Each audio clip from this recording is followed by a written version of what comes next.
Hi friends, ഇന്നത്തെ വീഡിയോയിലൂടെ ഞാൻ നിങ്ങളെ പരിചയപ്പെടുത്തുന്നത് ഗാർഡൻ ഐഡിയാസ് ആണ്. ഈ ചെടിച്ചട്ടിയെ മനോഹരമാക്കുന്നത് അതിന് താഴെ കാണുന്ന ആർട്ടിഫിഷ്യൽ ഗ്രാസ് ആണ്.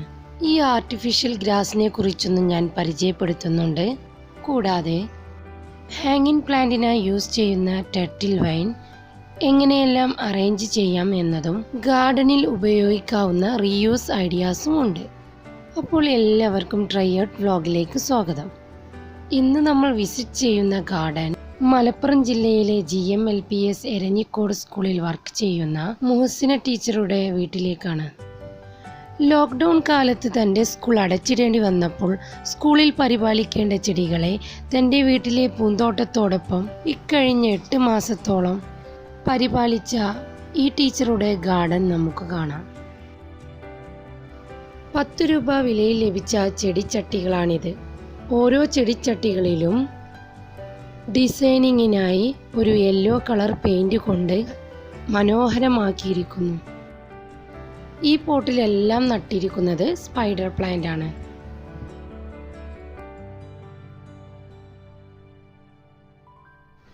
ഈ മതിലിന് തൊട്ടു താഴെയായിട്ട് അറേഞ്ച് ചെയ്തിരിക്കുന്നത് ബോർഡർ ഗ്രാസ് ആണ്. വളരെ പെട്ടെന്ന് തന്നെ വളരുന്ന, കൂടുതൽ വെള്ളമൊന്നും ആവശ്യമില്ലാത്ത ഒരു ഗ്രാസ് ആണിത്. ഒരു ചെറിയ മതിൽ കെട്ടി അതിൽ മണ്ണിട്ട് കൊടുത്ത ശേഷം നട്ടെടുത്തിട്ടുള്ളതാണ് ഈ കാണുന്നത്.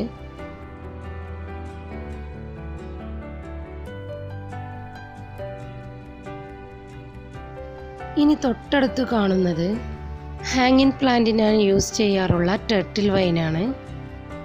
ചെറിയ ഉയരത്തിൽ കെട്ടിയ ഈ മതിൽ കെട്ടിൽ മനോഹരമായി പടർന്ന് പന്തലിക്കുന്ന രീതിയിൽ അറേഞ്ച് ചെയ്തിട്ടുണ്ട്.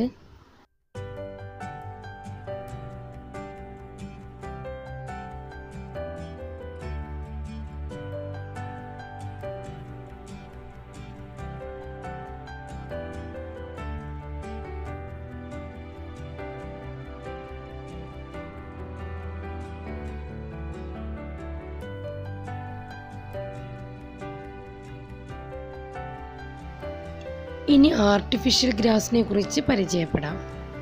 ഈ ചെടിച്ചട്ടിയുടെ താഴെയായി കാണുന്നതാണ് ആർട്ടിഫിഷ്യൽ ഗ്രാസ്. ഇത് 3 മോഡലിലുണ്ട്. ഈ ഒരു പീസിന് 90 രൂപ വില വന്നിട്ടുണ്ട്. ഇത് 3 മോഡൽ തിക്നെസ്സിലായി നമുക്ക് ലഭിക്കും. ഇതിൻ്റെ തിക്നെസ്സിനും കളറിനും അനുസരിച്ചാണ് ഇതിൻ്റെ വില കണക്കാക്കുന്നത്. ഈ ഗ്രാസ് നമുക്ക് മുറ്റത്തെ ഗാർഡൻ അറേഞ്ച്മെൻറ്റിനായി ഉപയോഗിക്കാം. ഇതിന് മുകളിലായി വെയിൽ, മഴ എന്നിവ തട്ടിയാലും ഈ ഗ്രാസിന് യാതൊരു പ്രശ്നവും വരില്ല. ഈ ഗ്രാസിന് മുകളിലൂടെ വാഹനങ്ങൾ വരെ ഓടിക്കാൻ പറ്റുന്നതാണ്. അപ്പോൾ ഇങ്ങനൊരു പീസ് കിട്ടിയാൽ നമുക്ക് ഇതുപോലെ മനോഹരമായി അലങ്കരിക്കാൻ പറ്റുന്നതാണ്.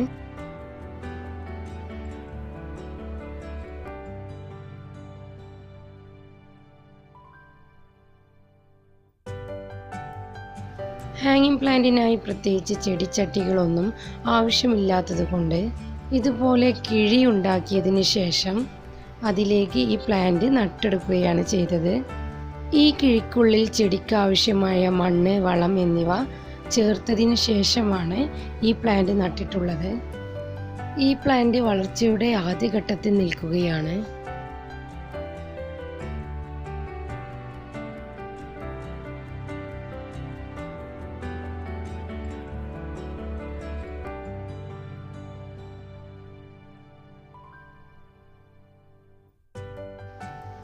സാധാ പെയിന്റിന്റെ ഒരു ടിന്നാണിത്. ഇതിന് മുകളിലായി ബ്ലാക്ക് കളർ പെയിന്റ് അടിച്ചിട്ടുണ്ട്. ഇനി നമ്മൾ പോകുന്നത് GMLPS എരഞ്ഞിക്കോട് സ്കൂളിലേക്കാണ്. മുഹസിന ടീച്ചർ പഠിപ്പിക്കുന്ന ഈ സ്കൂളിൽ 8 മാസത്തോളം തൻ്റെ ഗാർഡനിൽ വളർന്ന ചെടികളുണ്ട്. ഇവിടെ ലോക്ക്ഡൗൺ കാലമായപ്പോൾ സ്കൂൾ അടച്ചിടേണ്ടി വരികയും പിന്നീട് കുറച്ച് മാസങ്ങൾക്ക് ശേഷം സ്കൂളിൻ്റെ ഗ്രൗണ്ടിൻ്റെ പണി നടക്കേണ്ടി വരികയും ചെയ്തതിനാൽ മുഹസിന ടീച്ചറുടെ പൂന്തോട്ടത്തിലായിരുന്നു ഈ ചെടികളുടെ സ്ഥാനം. തിങ്കൾ മുതൽ വെള്ളി വരെയുള്ള ദിവസങ്ങളിൽ ഈ ചെടികളെ പരിപാലിക്കുന്നത് ഓരോ അധ്യാപകർ വീതമാണ്. ശനി, ഞായർ ദിവസങ്ങളിൽ PTCM, PTA പ്രസിഡന്റായ മുഹമ്മദ് ഫിറോസ് എന്നിവരെല്ലാവരും ഈ സ്കൂളിലെ ചെടികളെ പരിപാലിക്കുന്നു.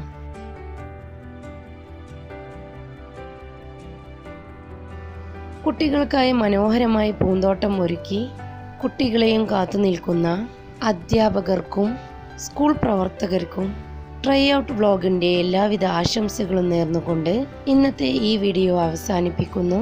വീഡിയോ ഇഷ്ടമായെങ്കിൽ ലൈക്ക് ചെയ്യാനും സബ്സ്ക്രൈബ് ചെയ്യാനും മറക്കരുത്.